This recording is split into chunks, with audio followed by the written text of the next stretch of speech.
नमस्कार, मी प्रशांत जोळकर. आपल्या सर्वांचं स्वागत आहे. आपल्या सोबत आहेत जनसुराज युवा आघाडीचे प्रदेशाध्यक्ष समित कदम सर. सर नमस्कार. नमस्कार. सध्या आता देशात इंधन टंचाई भासत आहे. एकूणच याला कारणीभूत काय आहे आणि महायुतीचं घटक म्हणून तुम्ही काय सांगाल? नाही, इंधन टंचाई जर आपण पूर्ण जगाचा सारासार विचार केला तर आज आपल्या शेजारी असणाऱ्या पाकिस्तान मधली परिस्थिती बघा, इतर असणाऱ्या जवळपासच्या या सगळ्या देशांमधली परिस्थिती बघा. पाकिस्तानमध्ये 425 रुपये लिटर आज त्या ठिकाणी पेट्रोलचा डिझेलचा दर चालू आहे. आज आपल्या देशामध्ये इतके दिवस झाले युद्धजन्य परिस्थिती हे जगात असल्यामुळं त्या युद्धाच्या पार्श्वभूमीवरती ही सगळी अडचण चालू आहे. आणि तरी भारतानं अशा परिस्थितीमध्ये खूप सस्टेन केले. गॅस टंचाई होणार ती आज दूर झालेली आहे. त्याचबरोबर हे देशाचे प्रधानमंत्री आदरणीय नरेंद्र मोदी साहेब यांनी अतिशय चांगल्या पद्धतीने ही परिस्थिती हाताळली. देशातल्या आपल्या नागरिकांना कुठेही यामध्ये अडचण, त्या पद्धतीने जे जगाच्या पाठीवर ज्या अडचणी आहेत त्याच्या तुलनेत कुठलीही अडचण आज या ठिकाणी मला डोळ्याला दिसत नाही आहे. त्याचबरोबर तुमच्या ज्या ह्या एव्हिएशन इंडस्ट्री आहे, भरमसाठ दर त्या ठिकाणी जे व्हायला पाहिजे होते ते अजिबात नाही आहेत. मी आता आज विमानानं आलो, 4,000 रुपये तिकिटानंच मी या ठिकाणी आलो.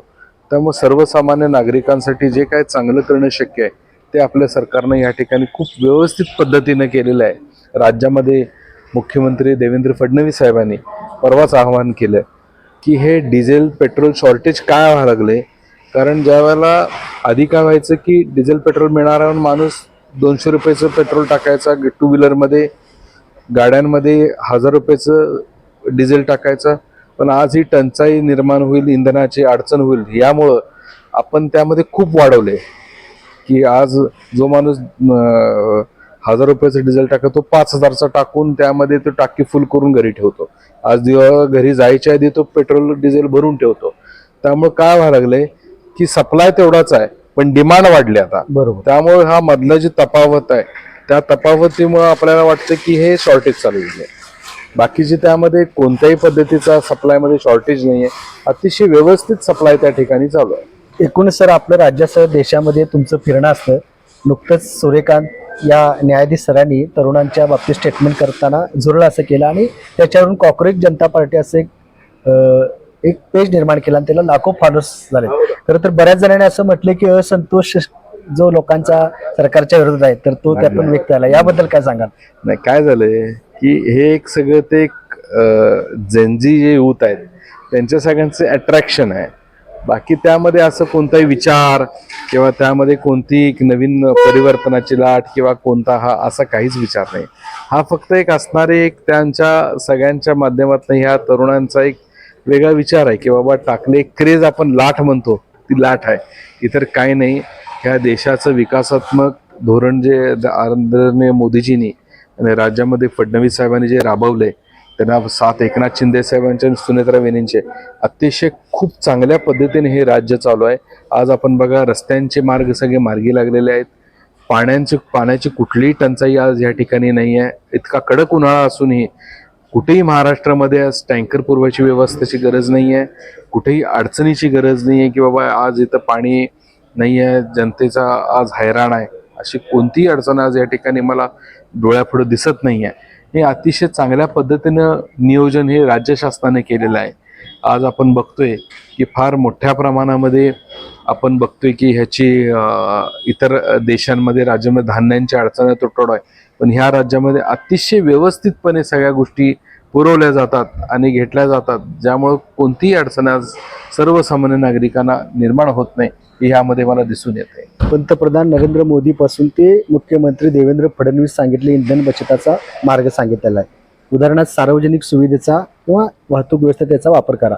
एकीकडे इंधन बचतीसाठी असा अनेक पर्याय सांगितले असतात आणि दुसरीकडे मात्र एस टी महामंडळ असू दे किंवा एखाद्या शहरातील बस असू दे तर त्या तुटवडा असल्याचं जाणीव होते. म्हणजे बऱ्याच लोकांनी असं ठरवलं की चला एस टीनं आणि बसनं जाऊ, तर त्यासुद्धा जाणवलं. उदाहरणार्थ कोल्हापूरचंच चार्जिंग सेंटर 100 बसेस इकडे यायचे आहेत इलेक्ट्रॉनिक, त्यासुद्धा पेंडिंग आहेत. तर केंद्र शासनाकडे त्याचा निधी मिळत नाही. याच्याबद्दल काय सांगाल तुम्ही? त्यामध्ये असं झालंय की आपल्याला ही परिस्थिती युद्ध जगामध्ये होईल आणि काय तर अशी परिस्थिती निर्माण होईल हे आपल्याला कधीच वाटलं नव्हतं. ही अचानक ओढावलेली परिस्थिती आहे. दुसरी गोष्ट, आपल्याला आता हे सगळ्यांना लक्षात आलं की असं झालंय, त्यामुळे एकदमच ईव्ही कार्स आणि ईव्ही सगळ्या गोष्टींची व्यवस्था करा अशीच होते. आता हे कोल्हापूर कॉर्पोरेशन असेल, सांगली कॉर्पोरेशनला आम्हाला ईव्ही बसेस आम्ही मागवलेले आहेत, पण शासकीय काम असल्यामुळे मंजुऱ्या, पर्यावरणाची मंजुरी हे सगळं घेऊन ते व्हायला लागतं. ते अगदी प्रक्रियेमध्ये आहे.